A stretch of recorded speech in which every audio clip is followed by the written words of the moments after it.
Տիկին Գալյան հացի կրկնություն է, ես նույն հարցը տվել եմ անցյալ տարի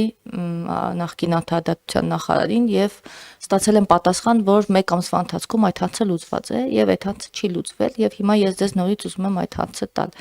Դատական ակտերի հարկադիր կատարման հետ է կապված։ Քաղաքացին Հայաստանի Հանրապետության օրինակ ունի 4 տարբեր առևտրային բանկերում հաշիվ եւ երբ որ դատական ակտերի հարկադիր կատարման ծառայությունը արգելանք է դնում պայմանական 1000 դրամի վրա, ապա նրա բոլոր 4 բանկերում, բոլոր 4 հաշիվների վրա այդ արգելանքը դրվում է։ Այսօր առավոտյան հատուկ ճշտել եմ հարցը տալուց առաջ, այո, այսօր էլ այդ կարգավորումը գործում է եւ ինձ ասացին անցած տարի, որ դա արդեն ծրագրավորողներին հանձնարարված է եւ այդ հարցը ամենաշատը մի 10-15 օրվա ընթացքում պիտի լուծվի, անցել է 1 տարի եւ այդ հարցը չի լուծվել։ Այսինքն մենք շարունակում ենք մեր քաղաքացիներին անհարմարություններ պատճառել, որովհետեւ մարդը իր մնացած հաշիվներից այլևս չի կարողանում օգտվել արգելանքի պատճառով։ Խնդրում եմ ասեք, ի վերջո այս խնդիրը քան որ զուտ ծրագրային է, երբ է լուծվելու եւ հուսամ ես մյուս տարի նորից այս հարցը չեմ տալ։ Շնորհակալություն հարցի համար Տիկին Լավեն, բայց որպեսզի տարընկալում չստեղծվի, ես մեխանիզմը նկարագրեմ, թե ինչպիսին է հիմա։ Երբ որ պարտք կա քաղաքացու համար գոյացած հարկադիր կատարումն ապահովող ծառայությունում, հարկադիր կատարումն ապահովող ծառայությունը հարցում է ուղարկում կենտրոնական բանկին հաշիվների առկայության վերաբերյալ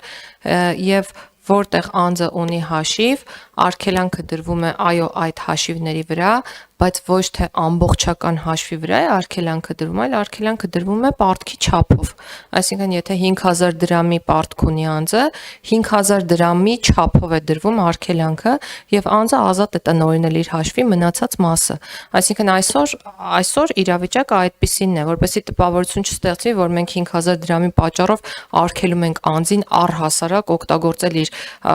հաշիվների մնացորդները կամ միջոցները եւ այլն, բայց կարող ենք առաջնորդվել այն ուղղությամբ, որ փորձենք հարցում անելու դեպքում առաջին հաշվի պատասխանը ստանալուց հետո միայն արգելանք դնել տվյալ հաշվին։ Այսինքն այդտեղ իրական խնդիր չեմ տեսնում ու հիմա մենք գտնվում ենք տեխնիկական համակարգի, ավելի շուտ թվային համակարգի նորացման փուլում հարկադիր կատարումն ապահովող ծառայության կարող ենք առաջ շարժվել մեկ հաշվի տարբերակով։ Ուղղակի այդ դեպքում էլ չգիտեմ դժգոհությունները կամ տեխնիկապես լուծելի լինելու հնարավորությունը պետք է քննարկենք, առնվազն ինձ համար անլուծելի չի թվում այդ հարցը, բայց կրկնում եմ արգելանքը երբ դրվում է միայն պարտքի չափով, այսինքն քաղաքացին ազատ է տնօրինել իր մնացյալ միջոցները եւ եթե պարտքի չափը գերազանցում է, հիմա չեմ հիշում սահմանաչափը 1 միլիոն դրամ, եթե չեմ սխալվում 1 միլիոն դրամներ կամ այլ թիվեր, այդ դեպքում նոր եթե անշարժ գույք ունի կամ գույք ունի այլ քան դրամական միջոցներ, արգելանքը կարող է դրվել նաեւ գույքի վրա։ Արձագանքում եք։ Հա, արձագանքեմ, իրականում ես 1000 դրամի օրինակ բերեցի, բայց գուցե 50-60 կամ օրինակ 150,000 դրամի մասին է խոսքը եւ այդ գումարի չափով մարդու մի քանի հաշիվներ, որ արգելափակվում են, դա խնդիր է առաջացնում։ Գուցե մենք բանկերի հետ պայմանավորվենք եւ այո մի հաշվի արգելափակումը այդ թեման փակի, որովհետեւ հիմա մարդը ունի մի քանի հաշիվ, այդ մի քանի հաշիվները ասենք 50,000 դրամով արգելափակվեց, եղավ 200,000 դրամ այդ մարդու արգելափակվեց։ Եվ ներողություն ավարտեմ, եւ դա իրականում խնդիրներ է առաջացնում, մարդկանց անհարմարություն ենք պատճառում։ Կարծում եմ դա զուտ տեխնիկական լուծում պահանջող խնդիր է եւ այդտեղ առանձնապես մեծ ինչ որ բան չկա քաղաքացիներին ընդառաջ գնալու։ Զուտ 4 հաշիվ ունի կամ 3 հաշիվ ունի, 50,000-ը դնենք արգելանքի տակ, այն մյուս հաշիվներից մարդը շարունակի կարողանալ օգտվել։ Ընդամենը դա է իմ խնդրանքը, որովհետեւ դա իմ խնդրանքը չէ, դա քաղաքացիներին զուտ մենք անհարմարություն ենք պատճառում։ Խնդիր չկա, բայց հիմա ես բարձրաձայն մտածելով եմ խոսում, եթե քաղաքացին ունի 4 հաշիվ, պետությունը ոնց որոշի այդ հաշիվներից որի վրա արգելանք դնի, ոչ պետության համար ոչ մի տարբերություն, բայց առևտրային կազմակերպության եւ քաղաքացու համար գուցե լինի տարբերություն։ Ուստի ավտոմատ կերպով դրվում է արգելանքը, բայց երբ քաղաքացին գալիս է ասում է ու նման տիպ դեպքեր շատ ենք ունեցել, նույնիսկ շատ խոշոր պարտքային գործերով, երբ գալիս ասում եմ ես ունեմ օրինակ այս գույքը, որի շուկայական արժեքը որ բավարար է, որպեսզի դուք բռնագանձում տարածեք դրա վրա եւ կամ աճուրդով օտարեք եւ ստանաք այն պարտքը, որն ինձնից է պահանջվում, մենք մյուս հաշիվների վրայից արգելանքները հանել ենք։ Այսինքն հարկադիր կատարումն ապահովող ծառայությունը այս իմաստով ճկունություն կարողանում է դրսևորել։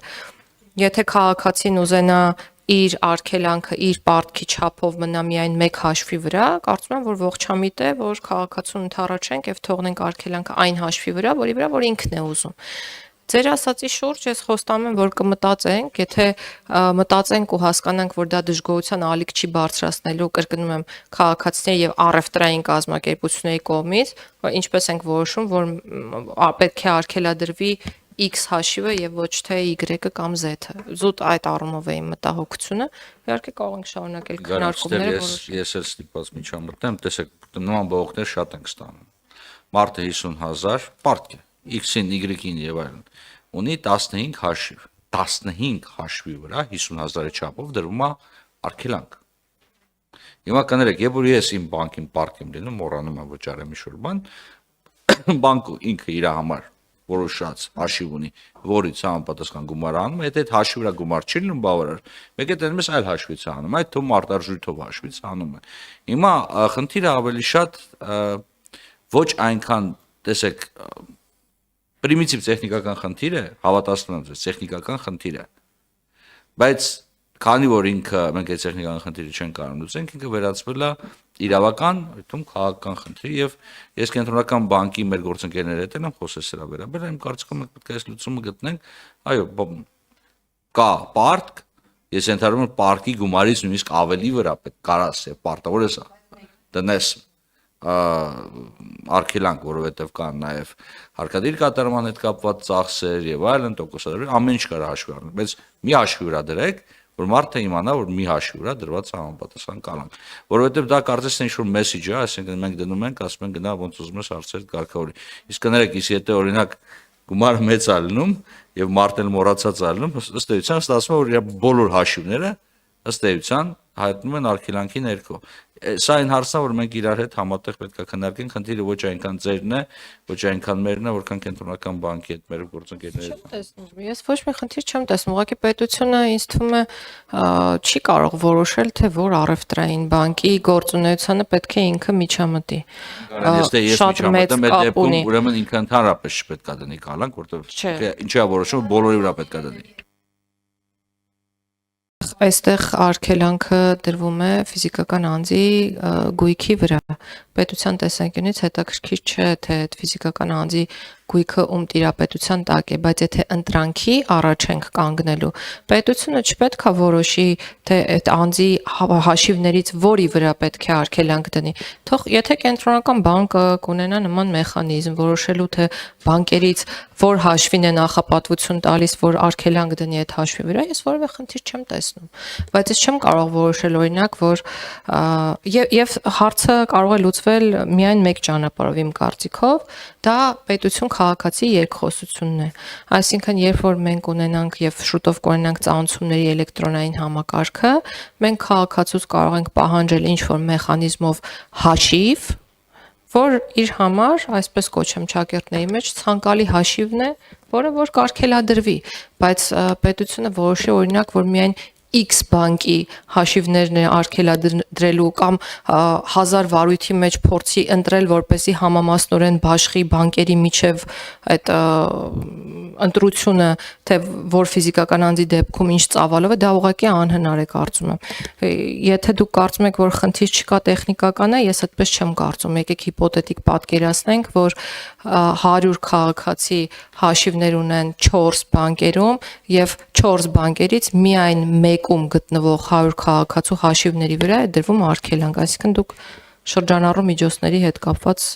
խնդիր եք առաջացնում նման պայմաններում։ Եթե կենտրոնական բանկը կուզենա նմանատիպ լուծումներով հանդես գալ, մենք որպես քաղաքականություն մշակող Գալան չեմ ուզում սա հետ կապված բանավեճ ծավալեմ, բայց նաև իհարկե տրամաբանություն կա ձեր ասացի մեջ, բայց այսօր ինչ-որ ֆիլմերից դրվագներ եմ մեջ բերում, հիմա բանն է, Տերն ու ծառա ֆիլմից դրվակ մեջ բերում, ասում է գնա մի ոչխար մորթի, ասում է որ մեկը ասում որը պատահի։ Ասում է եկա բոլորն է պատահեցին։ Հիմա նույն տրամաբանությամբ է, էլի, այսինքն մենք պետք է որ ոչ մեկին չնեղացնենք, բոլորի վրա դնենք, բայց քաղաքացին էլ չէ, ի վերջո մենք մարդակենտրոն պետություն ենք, մեր քաղաքացու կյանքն էլ է դժվարանում։ Այստեղ խնդիր ունենք, ես համաձայն եմ ձեր ասածի մեջ կա տրամաբանություն, որ բանկը եւ եթե այբենական կարգով լինի, այով սկսվող բանկերը ավելի ծանր վիճակում են հայտնվելու, բայց ալգորիթմ իմ կարծիքով կարելի է մտածել, որ եւ քաղաքացին, եւ բանկը, եւ պետությունը այսպեսի իրավիճակում չհայտնվի, բայց մենք շատ շեղվանք կներեք, ես էլ չեմ խնդրեմ արձագանք։ Մի բան ասեմ։ Կինդավան, ձեր բարձրացրած հարցը որոշակի առումով լուծում կստանա նաև, երբ մեր քաղաքացիները բարեխղճորեն օգտվեն էլեկտրոնային ծանուցման ծառայությունից, որը որ շուտով կլինի։ Այսինքն, եթե իրենք այդ ծանուցում, հիմա ինչի է այդ խնդիրը առաջանում հիմնականում, որովհետև քաղաքացիները ծանուցում են փոստային ծանուցման միջոցներով, որպես կանոն կամ երբեմն չեն ծանուցվում, հետո պատահաբար իմանում են, որ արգելանք կա դրած իրենց հաշիվներին։ Այսինքն, եթե ծանուցման process-ը մենք ճիշտ կազմակերպենք եւ երկխոսություն ունենանք քաղաքացու հետ, մենք կկարողանանք process-ը ճիշտ կազմակերպել։ Պետությունը բացարձակ նպատակ չունի ավելի շատ արգելադրել քաղաքացու գույքը, քան պահանջվում է։ Եվ կրկնում եմ, նման տիպ եւ նաեւ հորդորում եմ մեր քաղաքացիներին, եթե կանգնել են նման տիպ խնդրի շուրջ, ուղղակի դիմում գրություն գրեն հարկադիր կատարումն ապահովող ծառայություն, խնդրելով XYZ հաշիվների վրայից հանել արգելանքը։ Եվ ես խոստանում եմ, այսօր էլ չկան խոչընդոտներ եւ չեն էլ լինի այդ խոչընդոտները։